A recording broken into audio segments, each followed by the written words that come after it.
everyone, this video is brought to you by the wonderful people over at Opera GX. Opera GX is all about the gaming lifestyle, and this time, Opera GX wants to take it to the next level. Located in beautiful Andorra, their exclusive gated community will have everything you need, from high-speed internet, top-of-the-line setups in every room, and around-the-clock amenities. Honestly, gamers, welcome home. And though that may sound like it's too good to be true, they are offering the unique opportunity to be the first inhabitant of Opera GX Village ever, a test pilot for their model unit. They sent me over a video that they wanted us to watch together, so let's go.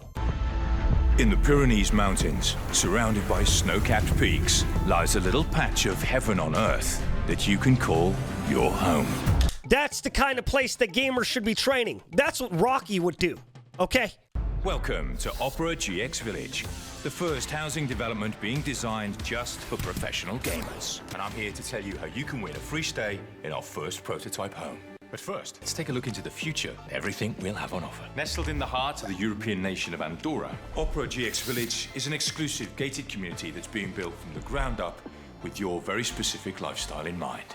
Each of our fully furnished homes will come equipped with top-of-the-line setups in every room, and we mean every room. Bro, I've always talked about how I need one of these. More LEDs than an esports final, and in-room food delivery. You'll never have to hit pause. You know what they say? If the LEDs aren't bright enough to make your neighbors complain, get more LEDs. That is honestly something I need in my life. So if you want to sign up for a chance to stay in the best gaming unit ever, all you have to do is share a video, image, or text explaining why your gaming background makes you the perfect first resident. And be sure to tag at OperaGX and use the hashtag OperaGXVillage. The most creative will win. One more massive shout out to OperaGX for sponsoring the content again and again. You guys are awesome. Now let's dive back into the content. League of Legends is a game with a lot of unwritten rules. Junglers aren't supposed to take CS from your laner. You're supposed to always try to build something that you could scale with. And the most important one, the rule that everyone knows that will sometimes even cause your team to hate you if you don't oblige,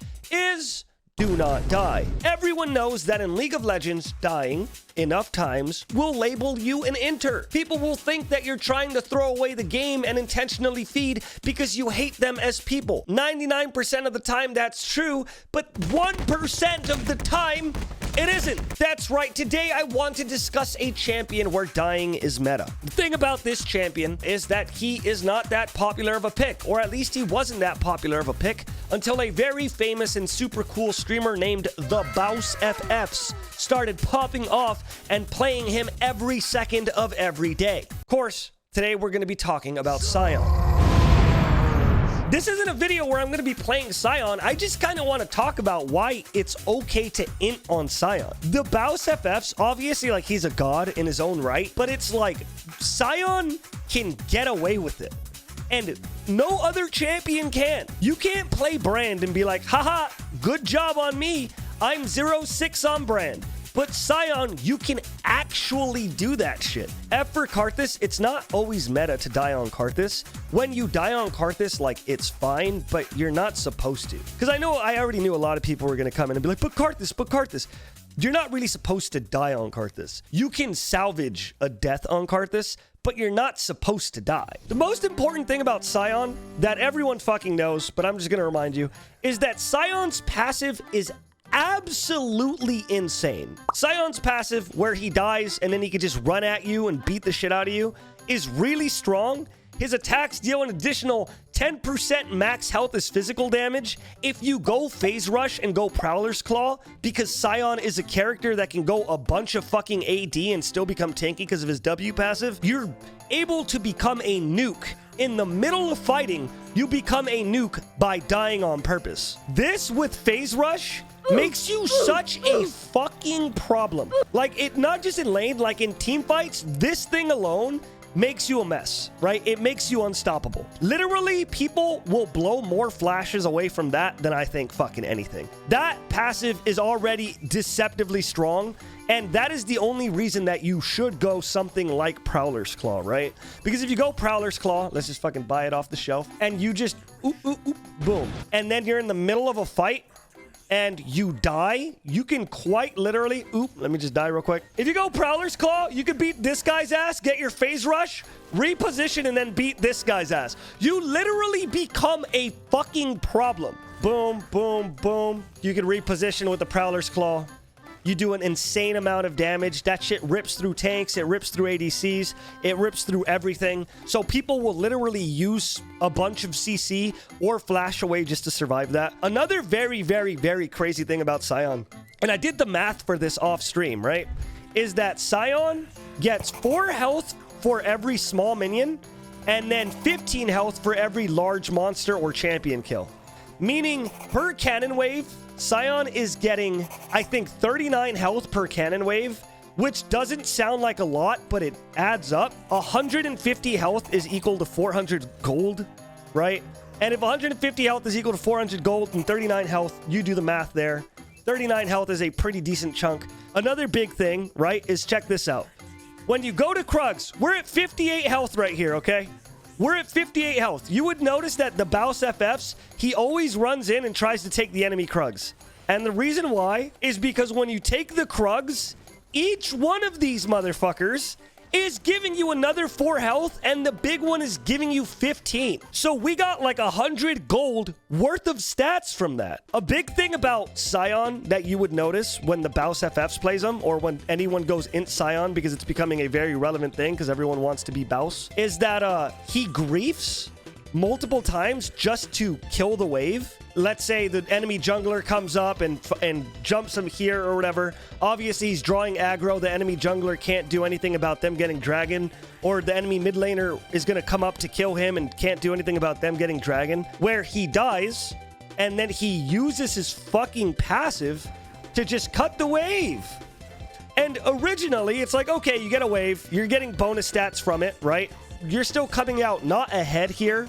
Later on, you're coming out ahead, but you're still coming out pretty well off there because you're getting the entire wave. But on top of both of those fucking things, Sion's ultimate is another fucking teleport. Meaning when you die as Sion, you don't even miss out on a lot early game. And if you die enough, like when you're 06, you are worth no gold. So at this point, you just use your ultimate to get back in lane. If the enemy top laner comes or the enemy jungler comes and tries to kill you, for what? For 100 gold?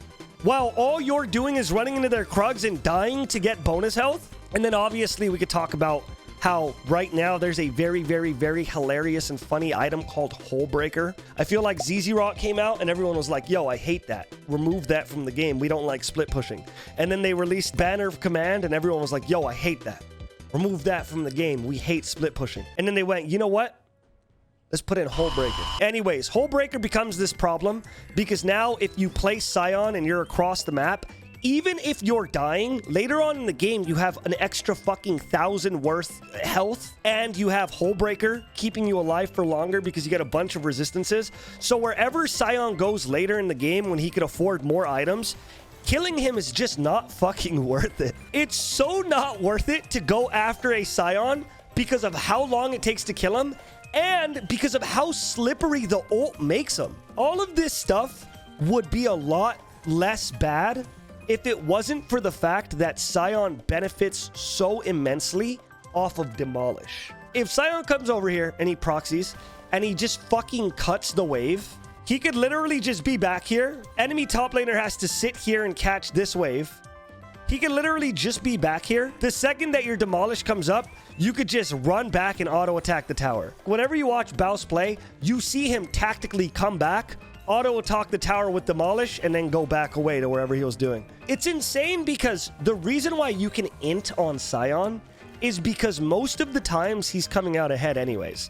Obviously, in the earlier parts of the game, if you end up 0-6, you are giving the enemy top laner 6 kills worth of gold. But the thing is, Sion is getting so much bonus stats from just running into the enemy jungler and trying to take enemy jungle and just trying to take Krugs whenever it's up, just trying to cut the wave whenever he can. And he's so slippery with his ult that it's so not worth it to go for him. Eventually, when he's worth no gold, going for him, you're just devoting time to get nothing from it. Since Sion's W gives him so much bonus health, as you can see right now, we have 87 CS. I am sitting at plus 500 max health, right? Sion is one of the only characters where whether you build him tank or if you build him squishy AD, they are mutually beneficial.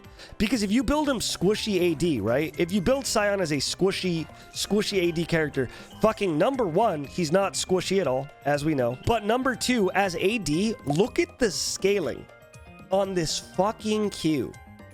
Look at the scaling on it. 180% of his AD. If you could land it. Most of the time, you're not going to land a max charged one. Jesus Christ. I know that was a level 1 crack. Oh, Jesus Christ. But that's not the main thing, right? Yes, the Q fucking hurts. Another big thing is the R. It scales with his physical damage, which gives him another split pushing tool, because as you can remember, it deals damage based on distance traveled, based on his AD, and here's the hilarious bit. It deals damage to structures. It deals damage to structures. Oh, I'm such a Chad. Oh my God, I'm such a Chad. Yeah, I did damage to the structure.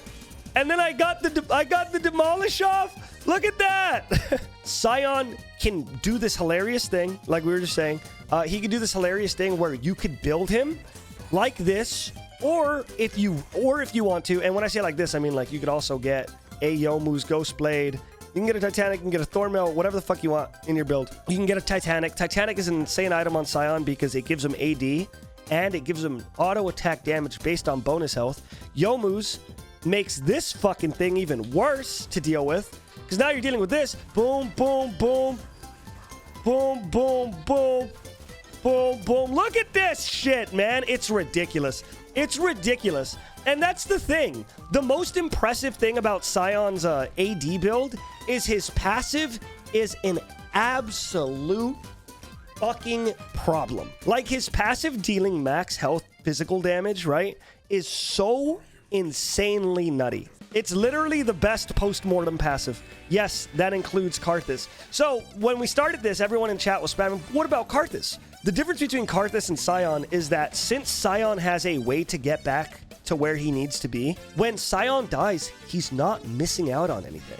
He dies, it's like, oh shit, I got killed. I griefed, right? He fucking waits 10 seconds, he respawns, he TPs. He gets back into lane, he probably lost 5 CS, right? He probably lost a wave at most. No matter what, if you just play correctly, you're always going to have a way to get back into lane. Look at this damage on structure though. Oh God, it's disgusting. And then if you get jumped on, don't forget that you could do the Baus FF's combo, where if this guy's ganking me and this is a jungler, you could just fucking EQW and then just sprint away, and then you survived the gank.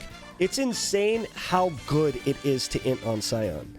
Like, because you watch like the Baus, right? You watch him play games in Korean Challenger. He is 0-6 and he is winning often. How is he doing it? It's not because his team is carrying him. He is carrying a lot of those games. The reason why he's winning so much is because all it takes, literally all it takes, is for the enemy jungler to go for the dragon, and the Baus just fucking shows up top lane. Oh, they're at dragon. He just runs in. Oh no, the tower died. Cut. And then he goes, oh look, they're over there. They're all at the dragon. What I'm gonna do is I'm gonna become a big fucking problem topside. Hits the tower, and just like that, tower's gone. Like, it's insane. So yeah, if you guys want to have fun, play Sion. He is a very, very, very fun pick because of this. So I said it even with the Janna thing, even though like I hated the fucking Janna thing, right? Like I said it. The reason why Janna was so exciting for me when Janna top became a thing was because it was non-conventional. And I guess this will be the closing point of the video. Besides, scroll down and hit subscribe if you haven't yet, because you should, because it's a cool channel and I would love you forever. The reason why I like this meta, the reason why I liked the Janna thing is because it seems like League of Legends goes out of its way to destroy the unconventional. They don't want you playing champions where they don't want you playing champions. Look at Lucian's passive, right? Look at Lucian's new passive. He was a top laner and then he was a mid laner and they're like, no, get the fuck out of there. We're going to give you a passive where you need to be shielded by someone to get max benefit off of, right? Like, they do what they can in order to keep champions where they want champions to be. They do what they can in order to make you play champions how they should be played. An example of that one would be when Nico came out, she was whatever, but then everyone was like, wow, her on-hit is insane. So everyone played Nico as an on-hit attack speed champion top. And then Riot went, no, that's not what we want. We don't want you to play Nico up there. Nico's a mid laner. And they destroyed it. And they got rid of on-hit Nico. But for this to happen and still be okay, and the Baus to be able to stream it to 33,000 people a day, and Riot to not be like, oh, we gotta destroy it. That's not how the game is meant to be played. It feels good. Unless they do destroy it, then comment below and tell me that I was wrong. I hope they don't destroy it.